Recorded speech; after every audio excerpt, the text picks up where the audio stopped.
Sur le thème ANACAF 20 ans de solidarité et d'inclusion financière, les responsables de l'Association nationale des caisses populaires haïtiennes ont célébré de façon grandiose la journée internationale des coopératives d'épargne et de crédit à l'hôtel Montana le jeudi 19 octobre 2017.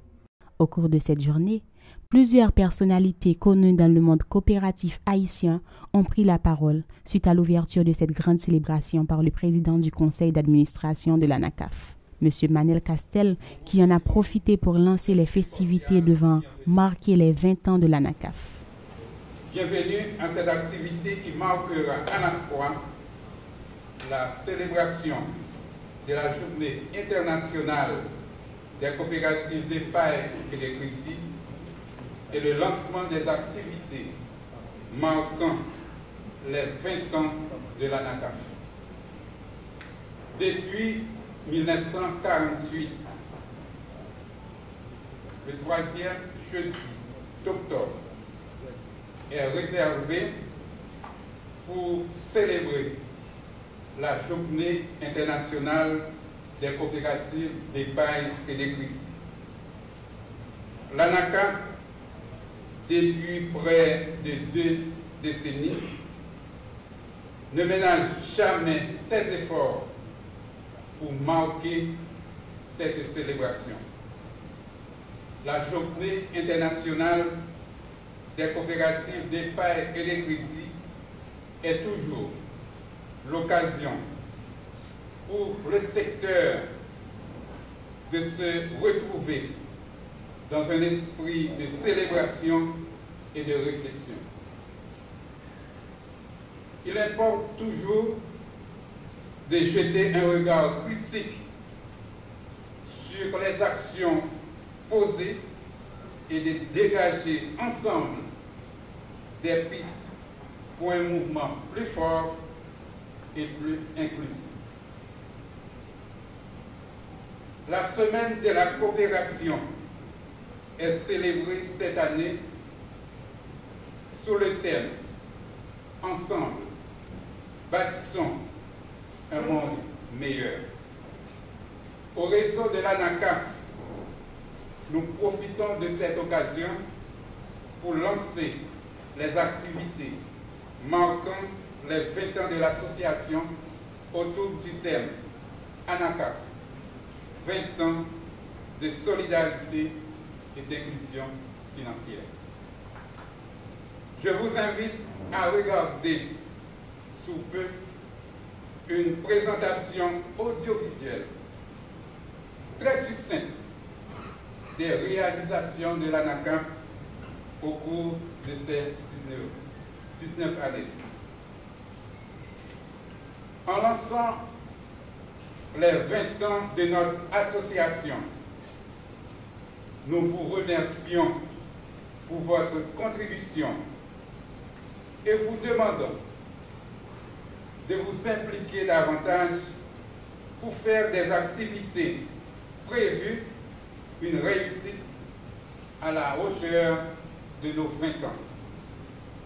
Permettez que nous vous informions également que l'ANACAF vient de rejoindre comme membre le Conseil mondial des coopératives d'épargne et de crédit WOKIO.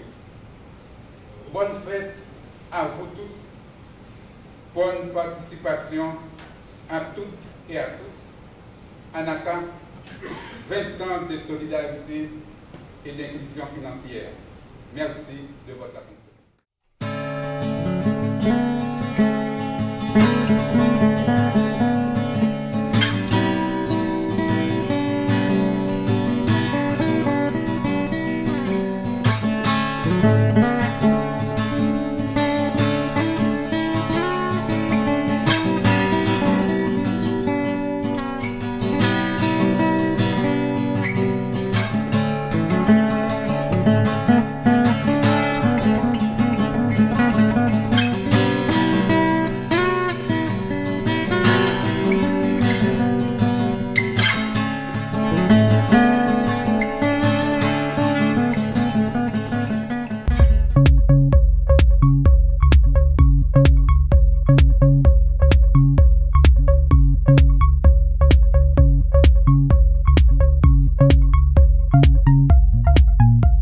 ANACAF, c'est la fille d'un projet que tu relais RMCH. RMCH, c'était le projet de revitalisation du mouvement coopératif haïtien. C'est un projet qui était là pour appuyer surtout les caisses populaires haïtiennes dans certains départements, pas tout département, elles fait démarrer, surtout avec les caisses qui étaient déjà existantes pour que l'ITBAYO ait une allure professionnelle. En 1998, nous avons débouché sur les 10 premières caisses millionnaires de la République. Et ces deux-là prennent naissance l'ANACAF. Vision ANACAF, c'était une plus grosse association de caisses populaires haïtiennes et qui durable, qui traversait le temps. ANACAF pral bay tête li comme mission pour lui professionnaliser le mouvement des caisses populaires haïtiennes. Premier bagage qui était fort là pour nous, première action, c'était un système comptable standard, commun et adopté par tout le monde. Nous avons aussi des statuts et des règlements internes connus et respectés par tout le monde. Il y a un autre élément encore pour jouer dans ANACAF, c'est la formation. L'ANACAF pral venir avec la formation, c'était comme obligatoire. Père Lespinasse, tu toujours dit li, et répété li, il faut former les coopérateurs avant de former les coopératives. L'ANACAF pral fait continuer un gros travail d'inspection et de vérification, ce qui pral fait crédibiliser toutes les caisses populaires. Dès pour une caisse populaire pral présenter un rapport financier, yo mando est-ce que le vérifié.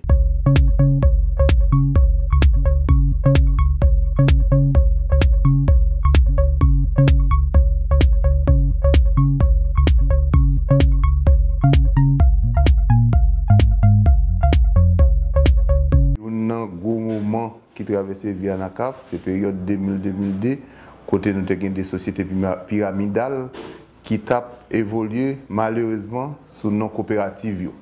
Et nous connaissons qui mal ça fait pays. Mais heureusement, ANACAF a une vision, une équipe qui peut comprendre dans le moment pour te transformer maintenant ça en opportunité. Et opportunité, c'est tout effort ANACAF te fait pour te doter caisse populaire d'une loi sous le mouvement coopératif. Et dans ce sens, ANACAF vraiment te bataille en pile pour nous arriver à une loi 26 juin 2002. La loi sur la caisse populaire haïtienne, c'est lui qui permettre certaines structures prendre pied, particulièrement le levier. Nous prenons une existence par le fait que on dit tout groupe de personnes qui doivent associer pour représenter, pour défendre les intérêts de leurs membres. D'accord. Mais c'est la loi ça qui permettre que vous mettez sous pied des fédérations, et c'est la loi ça qui va parler vraiment qui gens puis vous mettez une fédération sous pied et nous avons voir que la fédération va prendre pied. Est-ce qu'avec la fédération, on a encore besoin d'une association comme l'ANACAF? Est-ce qu'encore ANACAF va suivre au-delà de la mise en place de la fédération les leviers?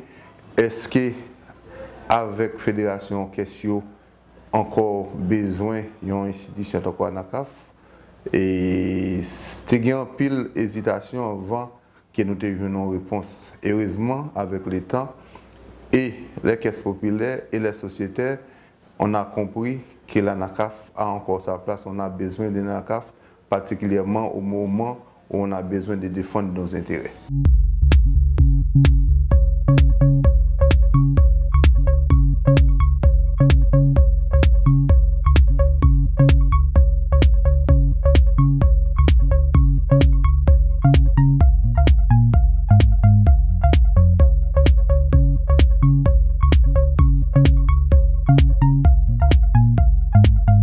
Nous mettons toute détermination pour nous rendre ANACAF autonome. Nous commençons par chercher des financements et à côté de Sofides, nous venons rencontrer avec Prima et avec financement ça, nous allons réaliser une série de travaux qui bral bay ANACAF une position de choix en un mouvement. Et là nous disons série de travaux, nous allons réaliser un gros atelier sous crédit agricole dans le cœur même de la Haute-Tibonite, à l'auditorium de l'ODVA, côté nous allons mettre toutes représentants question et d'autres personnalités et nous allons faire des propositions ponctuelles pour que question ta vienne gagner opportunité pour yo lancer dans une sorte de crédit ça.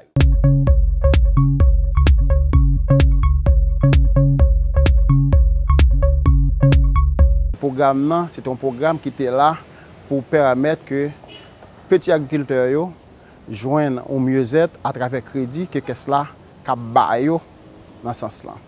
Donc avant MFPA, peut-être que nous avons estimé nous avons gagné 2 millions de gouttes qui étaient dans le secteur agricole là. Mais avec le programme ça, au 30 septembre 2016, avant le cyclone Mathieu, qui détruit 3 cas de plantation monio, nous étions à 70 millions de gouttes en termes de crédit, en termes de portefeuille crédit agricole. Et le portefeuille a été diminué jusqu'à environ 33 millions de gouttes vers octobre-novembre. Actuellement, nous avons un portefeuille de 56 millions. C'est un portefeuille qui recommence à regrossir. Nous, à 56 millions, c'est pour environ 1235 emprunteurs.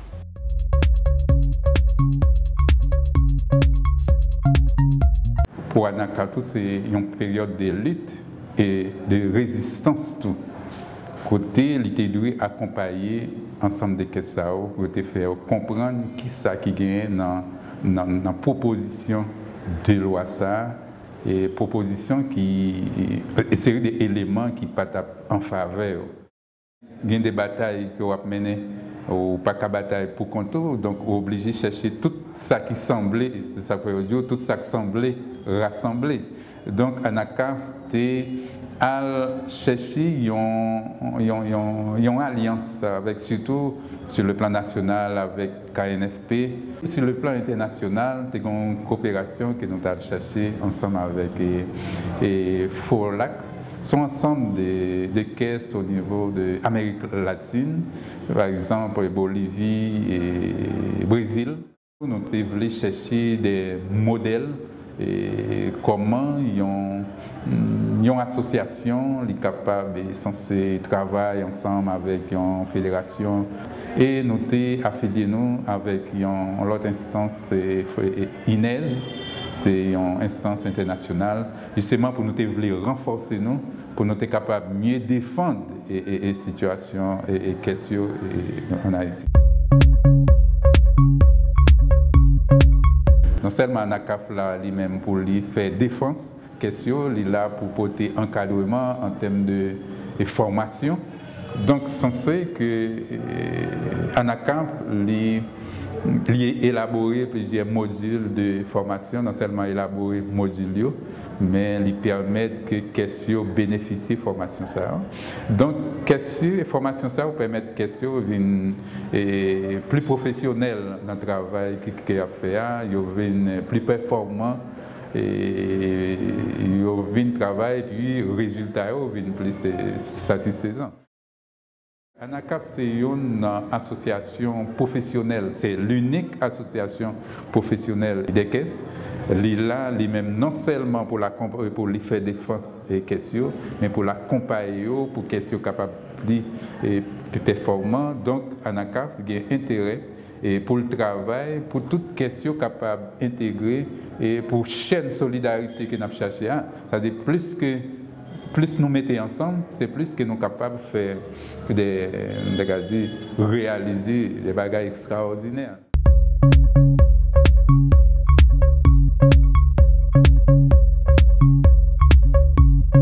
Ce qui fait force à ANACAF, en dépit des difficultés que nous gagnons, nous toujours à l'avant-garde à regarder qui ça secteur a besoin, qui ça nous a porté avec les ressources internes que nous gagnons en premier, même le plus devant qu'argent des ressources externes.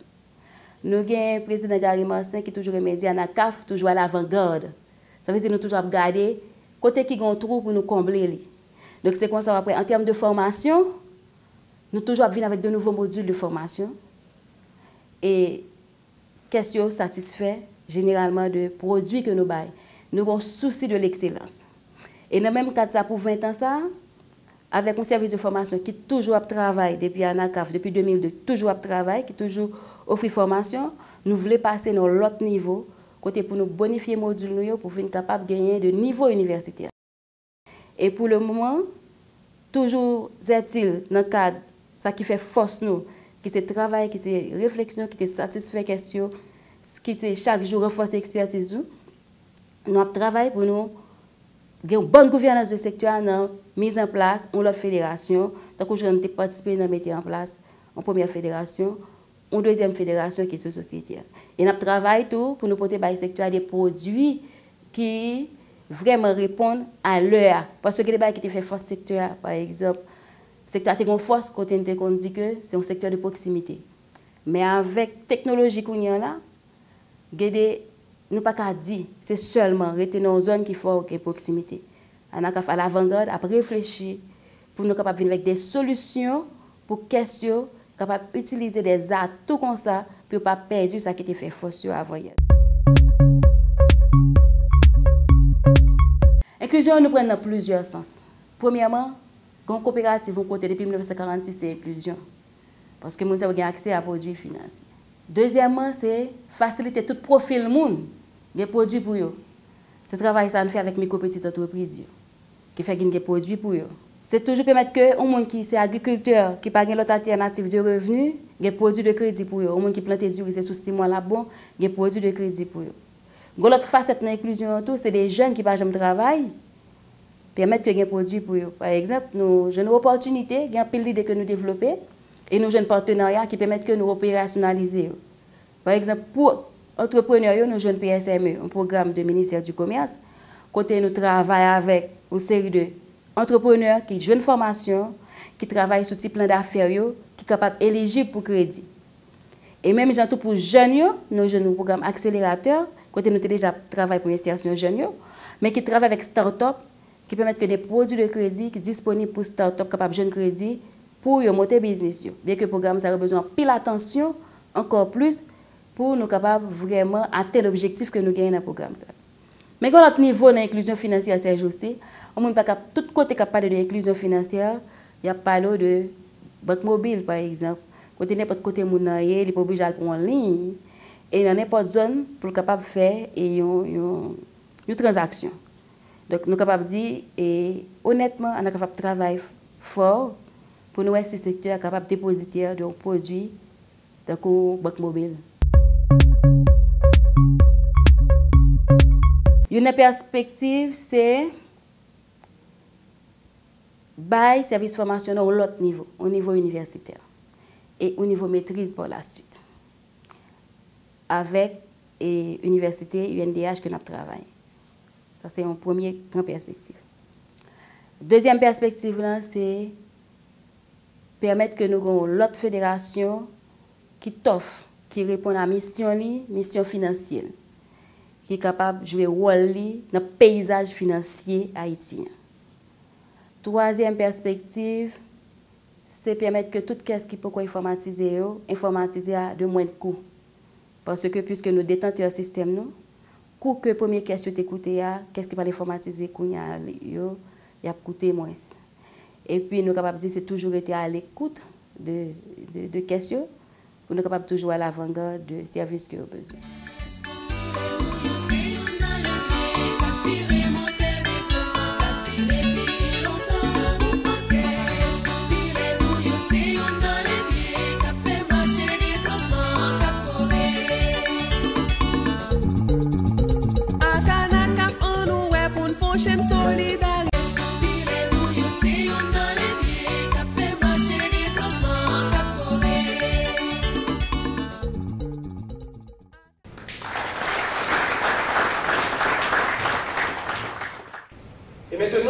l'occasion d'accueillir le représentant de la Banque de la République d'Haïti, la BRH. Et c'est ainsi que nous demandons à notre cher ami Jérôme de bien vouloir nous rejoindre pour ces propos de circonstance. Vous avez placé votre célébration sous le thème de la solidarité et de l'inclusion financière. En effet, la philosophie même du coopératisme, c'est l'entraide, le partage, l'éducation et surtout l'élimination des barrières. Quand la compréhension de cet idéal s'inscrit dans l'ambition d'inclure financièrement les populations que vous êtes appelés à desservir, alors la vision de Frédéric Willem Reifelson ou de Franz Hermann Scholz Delitzsch sera vraiment honorée et respectée. Nous exhortons l'ANACAF à faire du combat pour les SEC, les caisses d'épargne de crédit, une action quotidienne et à ne rien négliger pour aider les utilisateurs de ces services à comprendre la complexité du secteur. La BRH, dans le souci de contribuer à la modernisation du secteur, dispose déjà d'infrastructures technologiques appropriées et en utilisation, déjà même par une fédération qui commence à faire preuve de sa capacité à s'intégrer dans une dynamique de progression et de respect des principes édictés par sa direction de l'inspection générale des caisses populaires. Aujourd'hui, le SPI, la Chambre de compensation, le projet de modernisation des caisses, le Bureau d'information sur le crédit, BIC, sont des outils fonctionnels qui aideront au renforcement de la capacité du secteur. Cependant, pour s'en servir, les solliciteurs doivent se doter de moyens adéquats et d'infrastructures nécessaires pour la satisfaction tant des utilisateurs que des bénéficiaires, dans un environnement du moins sujet au respect des normes, à l'application du plan comptable, à la bonne gouvernance, à l'élaboration de plans d'action qui traduisent la vision progressiste des institutions et de leurs dirigeants.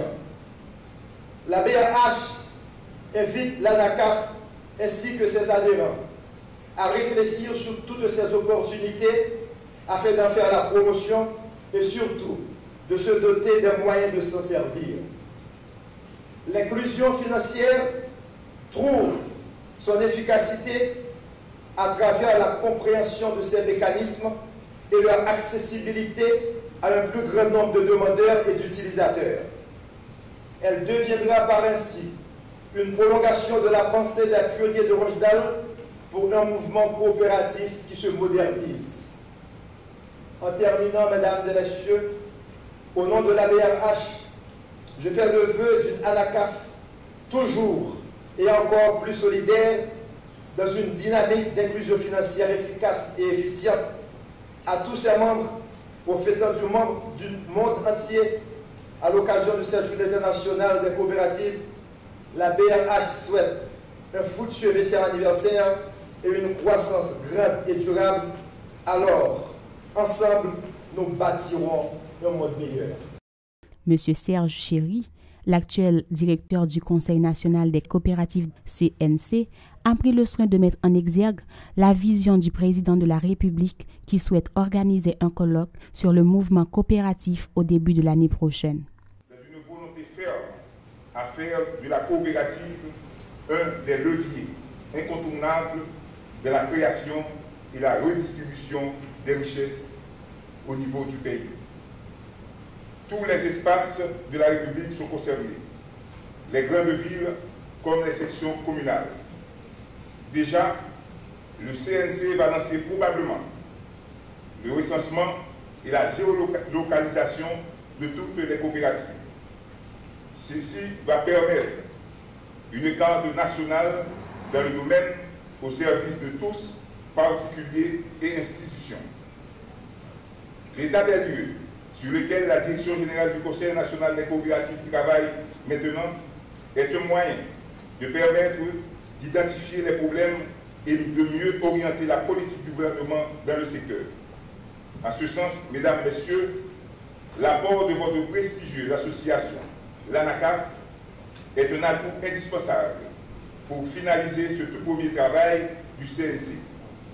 Je vais profiter de la circonstance pour annoncer le premier colloque sur les caisses populaires et les coopératives du pays prévu à la mi-janvier prochain. L'ANACAF sera évidemment un des partenaires indispensables dans le cadre de l'organisation et la réussite d'une telle activité. C'est pour vous dire que le CNC et l'ANACAF sont condamnés à travailler en étroite collaboration pour le bon fonctionnement et la matérialisation des différents objectifs et visions des caisses populaires du pays.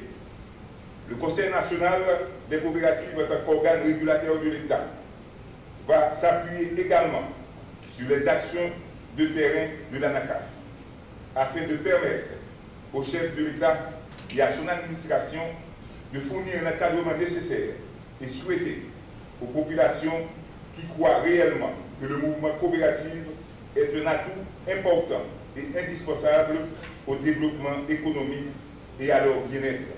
L'annonce par M. Paul Latortue d'un partenariat pour 2 responsables de programmes de licence et de master UNDH a été bien accueillie par les dirigeants d'environ 50 caisses populaires du pays.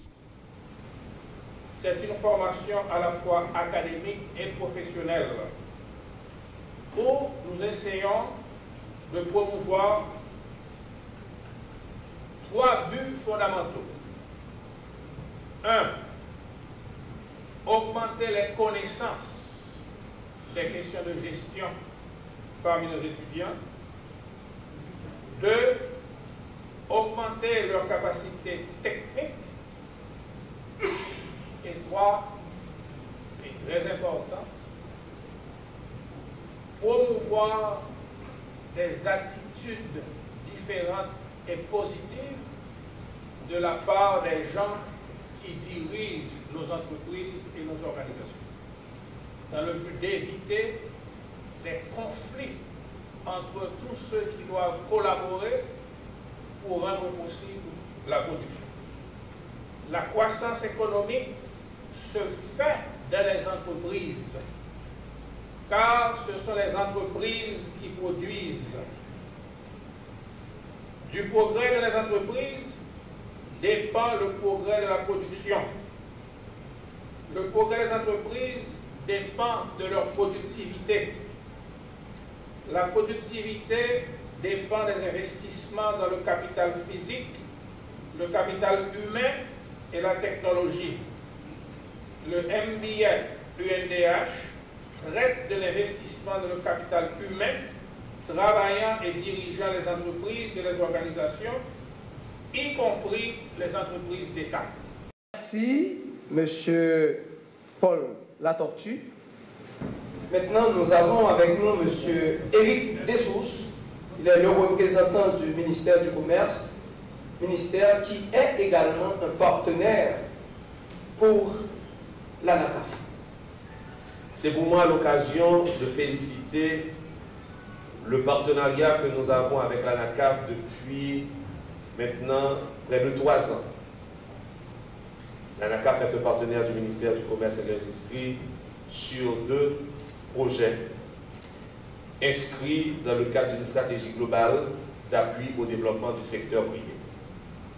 L'ANACAF est notre bras financier pour le programme de soutien aux micro-entreprises, le PSME, et l'ANACAF est aussi le bras financier du ministère du Commerce et de l'Industrie sur l'accélérateur d'entreprise. Au ministère du Commerce et de l'Industrie, l'État manifeste une volonté au plus haut niveau pour le développement économique et social. À la base du progrès social, comme nous le disons toujours, il y a un secteur privé fort et il y a un climat qui est favorable au développement des affaires. Cette volonté qui se manifeste à travers les différents programmes d'appui au développement du secteur privé a trouvé la participation, si vous voulez, et a trouvé la collaboration de l'ANACAF. Parce que sans l'ANACAF, on n'aurait pas pu toucher, pendant les 2 années qui se sont écoulées, on n'aurait pas pu toucher près de milliers d'entrepreneurs à travers le pays.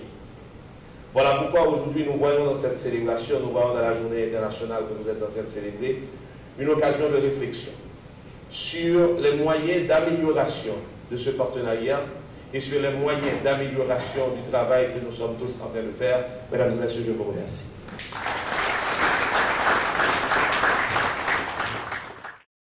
La présentation de KESPAM comme outil d'inclusion financière a été le clou de cette cérémonie, qui compte des délégués de coopératives venant des départements géographiques d'Haïti. Moment fort d'une période de 88. Un panel composé des représentants de l'ANACAF, BRH, CPSA, UNDH et KESPAM a été constitué. Yolène Jacquet, Christine Toussaint, Ronnie François, Paul Latortue et Pierre-Richard Desmornes ont abordé chacun un aspect spécifique et un rapport avec la technologie et l'inclusion financière.